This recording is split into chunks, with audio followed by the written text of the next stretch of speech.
Hello, people.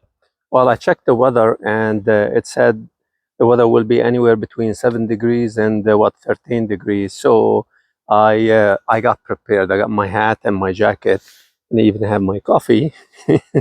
And actually, the weather is very nice. So, okay, I don't mind. I don't mind. Um, how do we protect our shares? This is a question that has been on my mind for years. And we're not talking about 3, 4 years. We're talking about 10, 12 years or more. And it really bothered me because I felt all along that we as retail investors have weakness in the market. We are probably the bread and butter for everybody. And that is, we just enter the market and we hope that things will be okay. Maybe the safest thing to do is copy and paste what the big institutions do, and that would be okay. But that to me doesn't make any sense. That wouldn't sit well with me simply because I think that financial institutions' objective is completely different from us.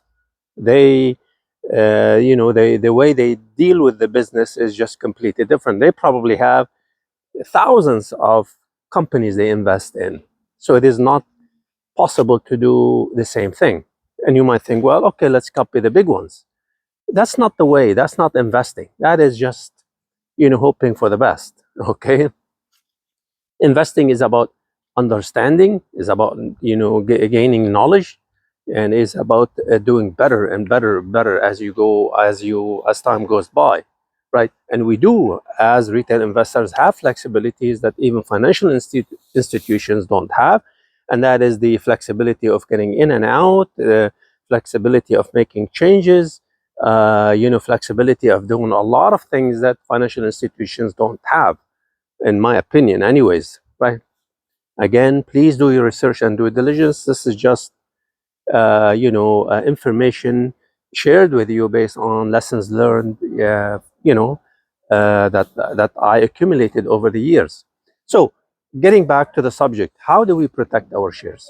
And really, when you buy a house, you have insurance. You buy a car, you have insurance. Even if you buy something worth of 500, oh, look at that. Isn't that something? Lots of activities here, really beautiful, beautiful to see. Even if you buy something worth of $500, okay, well, they ask you, do you want insurance on that? Okay, a warranty. So this is the thing. We are vulnerable and somehow we have to do something about that. Now, some people think, okay, maybe cash would be one, or leverage, or this or that. But leverage doesn't mean it is insurance on that same single stock. All right. Anyways, so what I think we can do is look at it, or what the possibility that we can do is in two steps. The first step is to have enough knowledge. I think you are missing a lot of information in the market. Knowledge is the bread and butter of for us.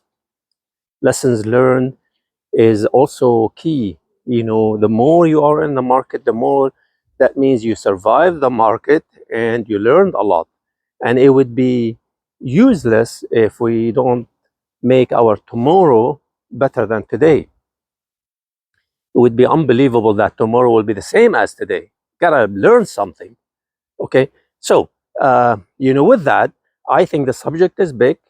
And I think that in this video, we're just going to focus on the basically the knowledge, getting the information, and then the next step would be taking action.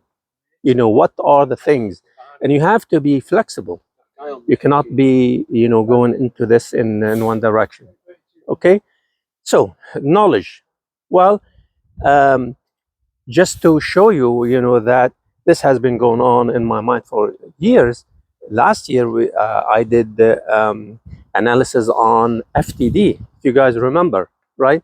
And we talked about naked shorting, we talked about shorting, we talked about manipulation, and the FTD is basically an outcome, a process that basically is a result of naked shorting at the most. But even though it can also be impacted by shorting, pure shorting, but it is, I believe, it is mostly naked shorting. It's just my assessment of the numbers I saw. Okay. Now, when I did the analysis last year, what I found was the impact of naked shorting or the FTD. You just look at the FTD and you analyze the data and compare it to the company. The amount of FTD versus the daily average, for example, because the FTD will be day to day. So you can see, okay, what is the impact of the FTD for a daily FTD compared to the daily average of volume. And what I found for NEO was that there has been some days where we saw 5 to 6 million shares in a single day that went into FTD. Now, FTD, when you do naked shorting and you have FTD, you actually pass the process of not delivering these shares back.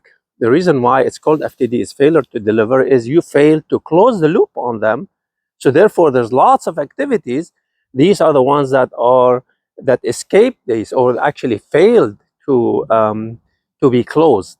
Okay, so that means you can, when you look at 5 to 6 million, for example, of course not the case all the time, but it can be horrendous at certain times. And when you look at that, and you look at the daily average for NEO, you would see it was tremendous. And also, if you actually compare the impact from a dollar value,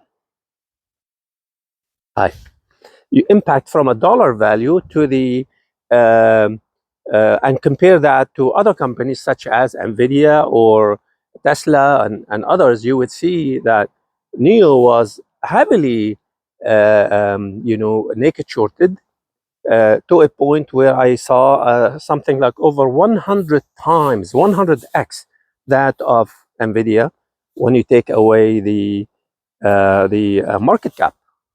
Okay, unbelievable. And so the end result is that it was really upsetting, because that appears to be the case for NEO targeted. And that is, of course, pick and choose. You can pick and choose any days you want. In my opinion, it is really damaging, because the whole market is sensitive when NEO offers shares, right, to the market, and they call it, okay, dilution. Okay, yeah, fine, fair. But if you want to be fair, what do you call naked shorting, which is a process where you offer electronic shares, phantom shares, shares that don't even exist, shares that are not from the company, and you throw them in the market and you sell them? What do you call that? I mean, at the least is also dilution on a daily basis, but it is a targeted dilution. It's actually worse.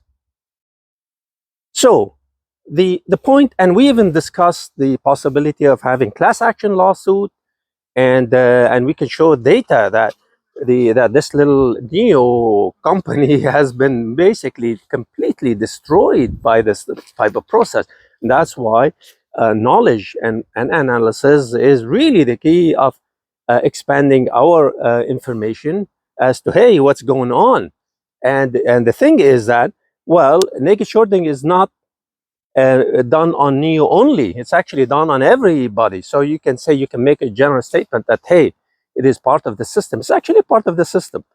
But the fact that you can do so much damage on any company that pick and choose, that's what makes it manipulation more, right? Anyways, beyond the point, the thing is been in hibernation for quite some time. Well, the reason why this topic came out of hibernation was a couple of days ago, I logged into the Odd Investor channel to see if I had any comments on the previous video, and a video popped up on NEO. The subject was GIC lawsuit, and usually I see these kinds of pop-ups and don't bother with them. But this one caught my attention because the views were over 15,000. So I was intrigued. I was interested to see what's going on, what was said, what the message was. So what I did, excuse me, I have to be on the sun. So what I did, I checked the channel, had over 70,000 subscribers. 70,000 subscribers, 15,000 views. And this is very important. Okay, and I'll explain to you. When I watched the video, I didn't watch it all. I watched just enough to get the message. It was really against Neo, of course. It was basically not confirming one way or the other, but it was negative. And it was also negative against all Chinese stocks. Okay. And that's almost like, hey, see, you guys, I've been warning you against Chinese stocks. And that was the message. The other thing I noticed, which was clearly something that if you do analysis and if you do lessons learned, you would see that a lot of slides, lots and lots and lots of slides. Did I say that enough?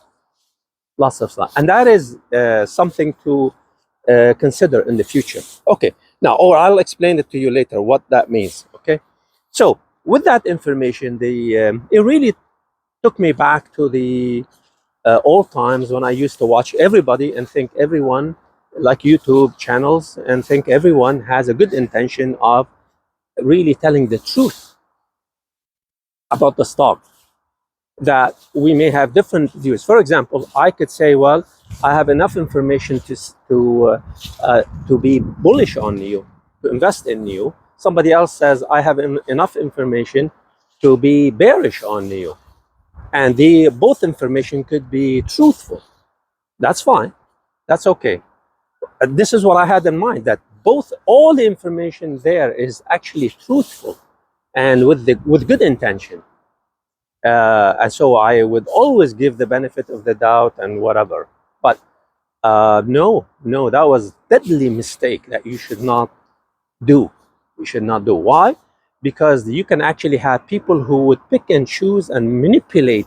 If we talk about the stock being manipulated, the news could be manipulated. The information you see could be manipulated.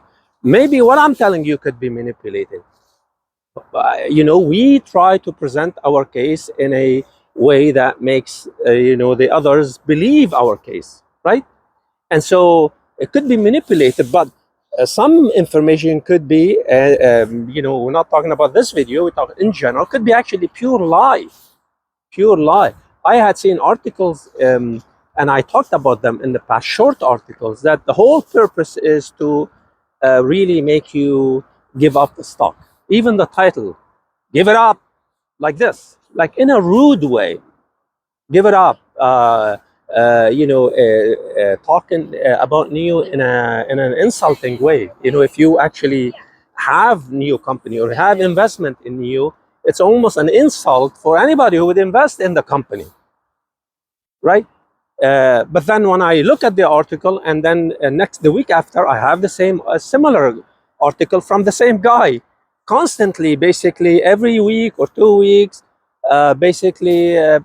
spitting an article, and it's almost like copy and paste of the previous article, with the exception of a change in the paragraph or some change in the language.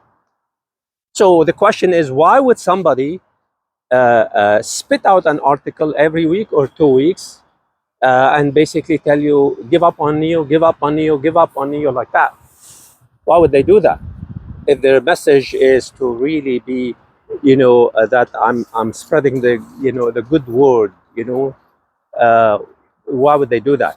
And it's only copy and paste with some changes and whatever. And this is why I call them all of this. There's really no research done.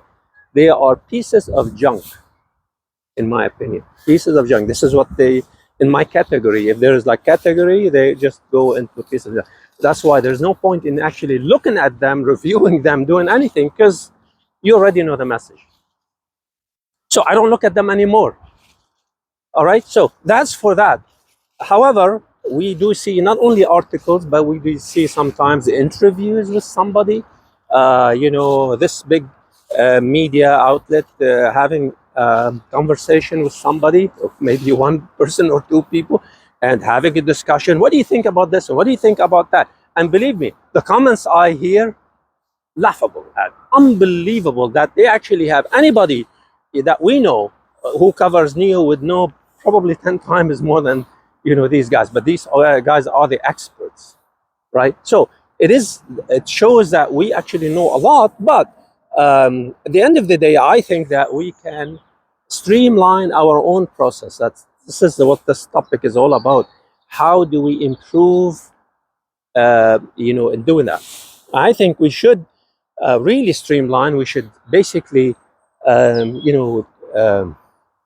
think about it this way.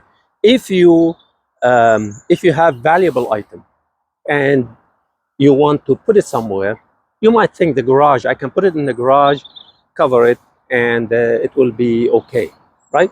But then if you have other items that are not valuable, but you don't want to throw them away, you also put them in the garage, and then more and more and more. So over the time, what happens is your garage will be filled with items that some of them are very valuable, very, very few, very valuable, and others might be a little bit more valuable, to a point where some items are not valuable whatsoever, right?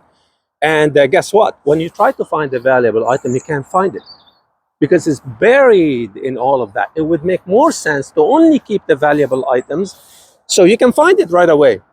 And guess what happens is sometimes you don't intend to find it, but it's right there. Okay? I mean, maybe just with me, but I don't think so.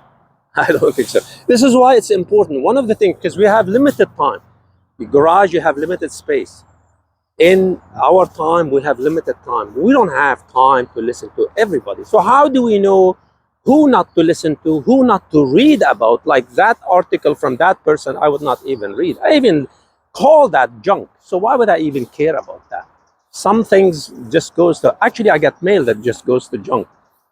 I don't need it, right? So how do we do this? And I tell you, the first thing I do is that anybody who lied in the past or changed position in the past without explanation, I wouldn't, listen to anymore. In the past, I used to watch YouTubers who would say, Neo the best, Neo this, that. Oh, excuse me. Neo this, Neo that. It was $60, $50, $60, and going to $100, going to, it's almost like a auction or something, and then at $5 there's no standing with the company that you loved at $60. Oh, I don't know about this one or whatever. $5 no good, $60 was great. No, thank you, I'm not interested in that. That is something that, hey, okay, fine, I learned my lesson and I'm not interested. Okay, so that's for this, right? That's one of them. What about another one? Another one who lies. Somebody who lies. Okay, that's enough. One lie is enough. I don't need to have, I don't need to do analysis on lies. How many lies? 2 lies in a video, or 3 lies in a video, or 1 lie every 2 weeks. That's enough. Okay, so somebody that lies, that's not valuable. Somebody who would give information that's really not valuable information anyways. Why waste my time on something that is like, okay, whatever. The sun is too strong here, so I don't know. Maybe I shouldn't be walking in this direction. Let me making it this way, block the sun. Why would I do that? For example, I don't, because I think it's a waste of time. However, so when we look at the investment now, in this case it's Neo, but you can think of any investment. If you have investment in Tesla, if you have investment in Nvidia, Apple, any company, look for the source that has genuine information covered by somebody. There's some level of trust with that person, okay? And that would be the source of information. Now, I'm not hinting that, hey, me or whatever. That's not the point at all. It wouldn't bother me whatsoever. And the reason why personally it wouldn't bother me, because I'm with you today. I may not be with you next week. I may not be with you. my objective is not to build a YouTube channel. It's not. I was actually pushed or asked by a couple of friends to do that because I have information that can be valuable to somebody, that somebody can benefit from it. That's why. What is the benefit for me to go out and talk about this, and basically for what? All the effort and the time I spend for what? Okay, so that's not the case. The end of the day, I do the same. I'm like you, with the exception that I do a lot of work by myself. So, in fact, the best thing to do is to do your own research and due diligence. There's nothing that would substitute your own research and due diligence. But then, if you have limited work, limited research, it wouldn't be a bad thing to basically rely on other people, or have to see what the opinion of the other people are. And also at the same time, you have to create your own theories. For example, I believe that fundamental analysis is key to anything in the market. Anyone, if you talk to somebody who doesn't even believe in fundamental analysis, that would not be qualified.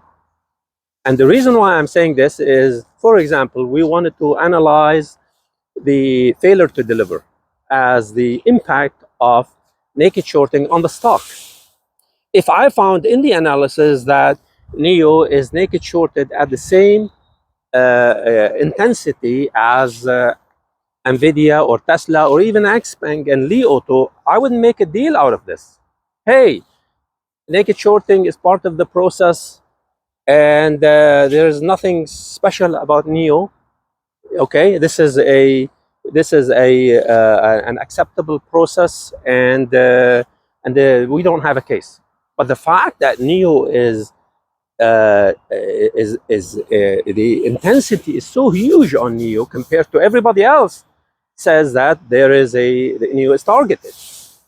How would I know it is targeted if I don't analyze the data? How would I know that? How would I know the company is doing better? And I made videos that sell Li Auto and buy NIO. How many videos I made on that? Sell Li Auto and buy NIO, based on analysis and based on the fact that Li Auto is coming late into the pure EV market. It's analysis. Analysis gives you the base. Then from the analysis, you can have an opinion. You can draw an opinion, but you need the analysis first, right? And so that is very important. That is actually crucial, and that's one thing. The other thing is when you feel that the purpose of the information is actually out of love of the company, such as NIO, out of care for giving out good information, care for the public, for the retail investors. Believe me, the pain I had in the past as a retail investor, and the fact that I know a lot of you guys may not have the same experience. I know some of you probably have a lot more experience than me. Okay, but the fact that it could actually destroy your life financially. It could impact your family. And it goes beyond that. Anyone who went through what I actually went through would know that it goes beyond you, because you are part of a family. So it would impact your wife, your kids, your in-laws, your everybody, your friends, your life, everything, your health, everything. So when I think of that, I think of the value of talking about it this way. And it's not like, hey, I'm some kind of priest, that God sent me to spread the word of righteousness. Or you think everybody is like that. No, it's not that. It is the fact that there is some joy in doing this. Some joy in doing this. And maybe one time, actually, I might have showed you this in the old video where I showed you the fortune cookie. The fortune cookie teller. That was another reason for that. But hey, because I resisted for a long time. The bottom line is that you should know where the sources are. You should feel them.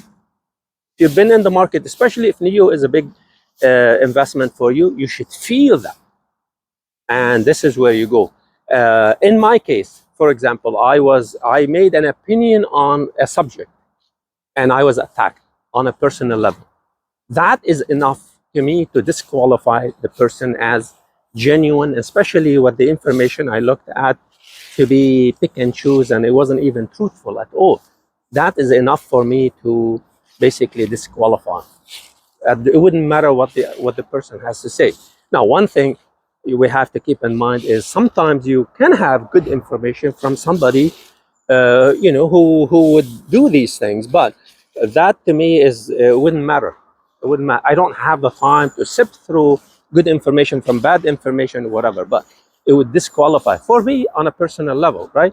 Also, if somebody attacked me for no reason, such as the case with another YouTuber who just backstab and does some kind of stupid stuff, that to me is enough to disqualify the person from a technical level, from a level of source of information. And when you look at that, say, hey, who's left? There's nobody left. Well, as far as YouTube's, we do have, for example, the case I had last year, where I could see the reaction from everybody. Some of them were actually unprofessional. Unprofessional don't qualify for me.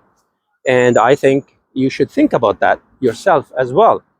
However, other people disagreed. By the way, every single one disagreed. And that's fine. But the reaction would tell you the quality of the person, of the information. So one of the ones who disagreed was Mr. P. Mr. P. But I still, from time to time, watch the guy, and I think he does have valuable information from the field, from being there, that would be of value.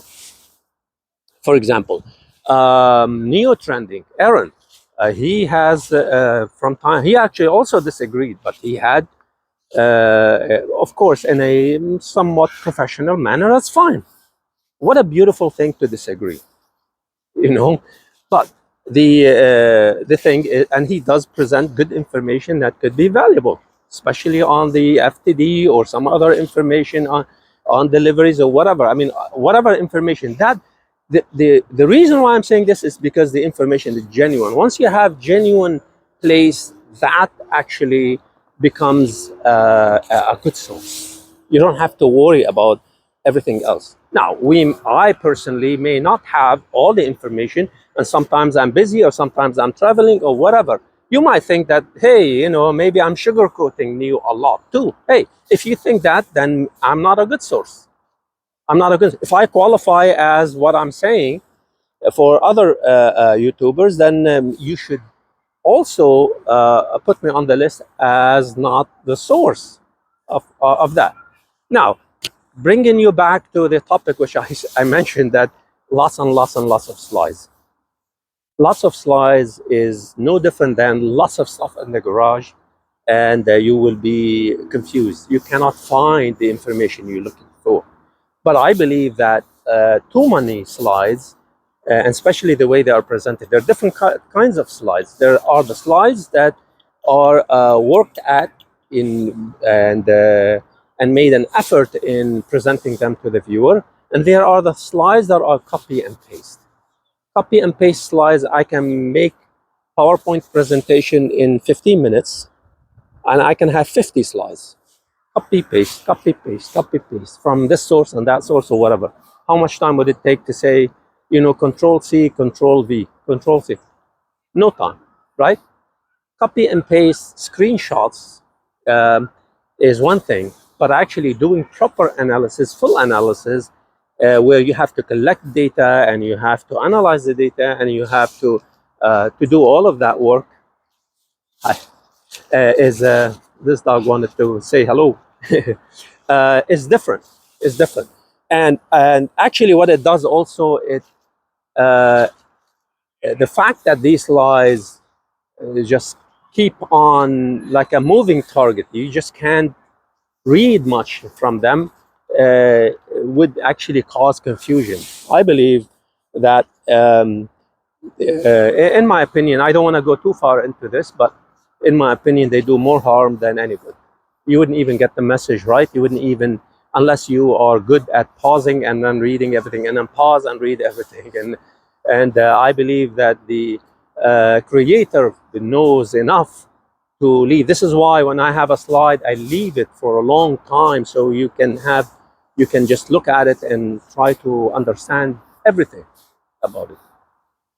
Anyways, so that's for that information. It's so important. What's the value of basically getting information from limited sources? It's streamlining the process. When we hear companies streamlining the process, that's what it is. When I mention the words that NEO is actually streamlining its delivery process, streamlining whatever, that means they cut waste. Anything that you see that's not valuable, but then you keep doing, you're actually adding waste to your basket, to your table. It's a waste. If you think that my video is too much of this and too much of that, or not adding value or whatever, but then you watch it, you actually somewhat wasted your time, right? And that I don't want you to do that. But I'm emphasizing how crucial it is to streamline your information. If you know there is a source where that source is always negative on NEO, for example, why would I even bother with that? They are shorting NEO, so why would I even bother with that? And if I know that their information is just pick and choose for negative stuff, not necessarily, debated from a technical and fundamental analysis or fundamental logic, let's call it, right? So with all of that, I think that this is what we need to do. As retail investors, we become better and more knowledgeable. You find information in X, by the way. I think NEO San Francisco is a good source as well. And so you have all of that information. And I think that the next step would be, well, what can we physically do? You hear the term, I'm all in. I think it's a horrible thing to do. It's a horrible thing to say. Okay, but that would be in another discussion, and we'll talk about that later. All right, well, I know this video was very, very long, but hopefully you guys get the message, and we will continue with this because this would impact any stock that we have. And believe me, retail investors, we are in, we need to help each other. All right, okay, never financial advice. Thank you. Bye bye.